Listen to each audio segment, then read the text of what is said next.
आ जाओ भैया, आ जाओ। आ जाओ, आ जाओ, आ जाओ। आ जाओ, आ जाओ, कुछ सुनाता हूँ भाई। ऐसे थोड़ी बोला रहा हूँ। देखो, जैसे आपको पता है ना कि साउथ अफ्रीका और अफगानिस्तान का जो है ना सेमीफाइनल मैच होना है। तो उसकी तैयारियां कैसे चल रही हैं, उसके बीच में अफगानिस्तान ने कुछ क्या नया कारनामा किया है, वो जो मैच में वो अप्लाई करने वाले हैं। ये मैं नहीं कह रहा हूँ, ये अफगानिस्तान के हेड कोच जोनाथन ट्रॉट कह रहे हैं। उन्होंने प्रेस कॉन्फ्रेंस की है। चलो सुनाता हूँ पहले उनको, उनकी बात सुनो भैया, नया कुछ होने वाला है। कुछ नया बवाल होने वाला है। चलो पहले उनकी बातें सुन लो, तो फिर उसके बाद बात Pakistan करते had a हैं। fair shot of making it to the semi-finals. You gave a very guarded reply then. What's your response now? Well, obviously they were right and they could see into the future. But obviously delighted, looking forward to the match against a strong South African side. We've played a game at Trinidad, so we've been there. There's familiarity about the ground and the conditions. So yeah, looking forward to it. And it's not every day you get to play in a World Cup semi-final. Obviously, this is the first time for Afghanistan. Very proud. But I know those guys are very excited to go out there and to play against South Africa. We had a good game against them in the 50 over World Cup, where we were, it was neck and neck for a while. They obviously won the game, but we're looking forward to matching up against them. Right. Jonathan, congratulations, first of all. If I can congratulate you on behalf of the whole Afghan nation, what would be the 2 or 3 learning points from this game that you think you could take into the semi-final against South Africa? I just think batting, we've got to be better all around.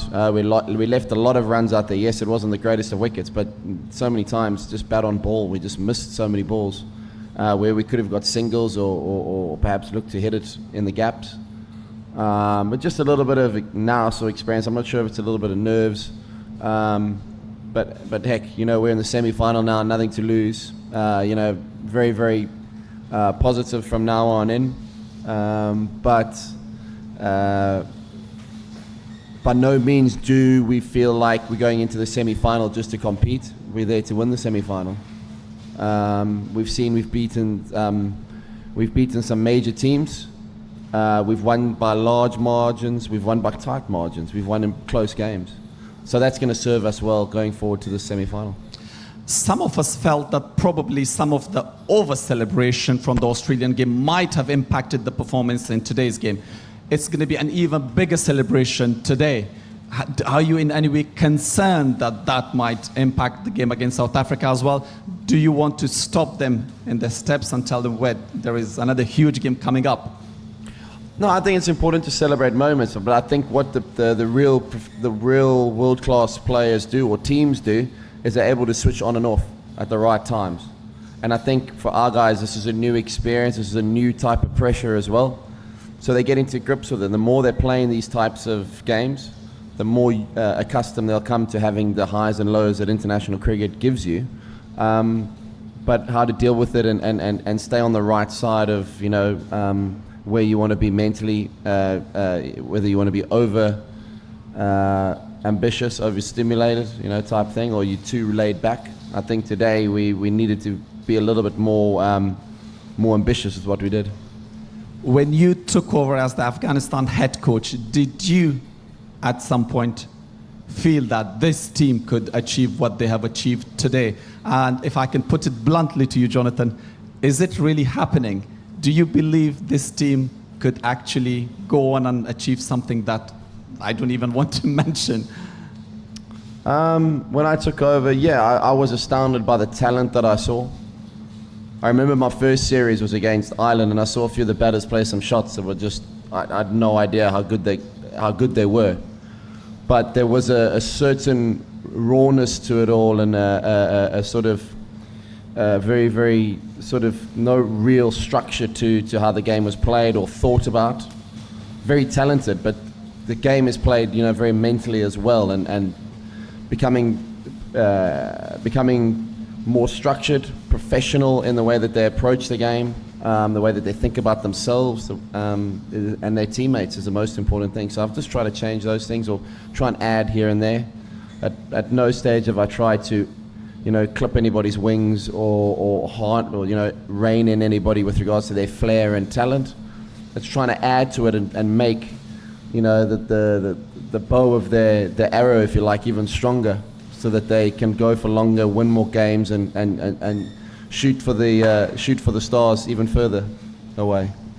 A glittering career as a cricketer for England, including major wins, Ashes wins, and then today when they held you on their shoulders after the qualification was achieved, how did it feel, and where would you rate it in terms of your cricketing memories and moments?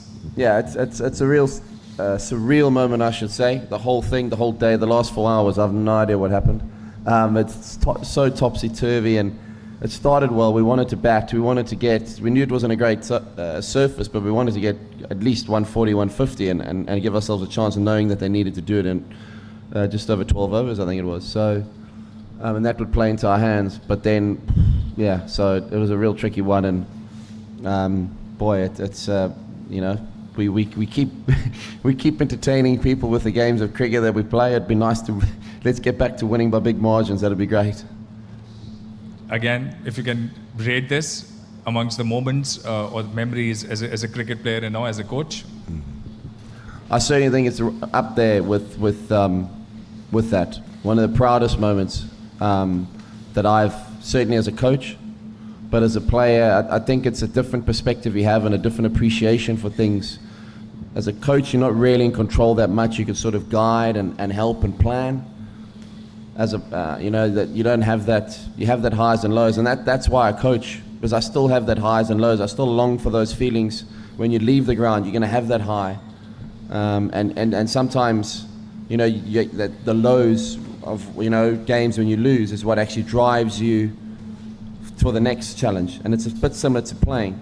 So that's why I love coaching. That's why I love being in the change room, and I love, you know, working with these guys, and you know, it's there's been quite a lot of ups and downs over the last month or years, a lot of, you know, growing pains, if you like.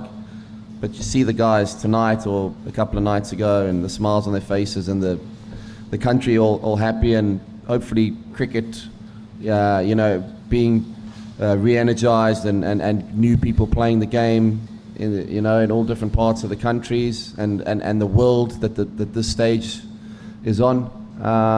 You know, that's great for the game. Coming back to the semi-finals, South Africa and Afghanistan, both in a way, I won't say uncharted territory for South Africa. They've been there before, but we all know how it has been tough for them crossing that line.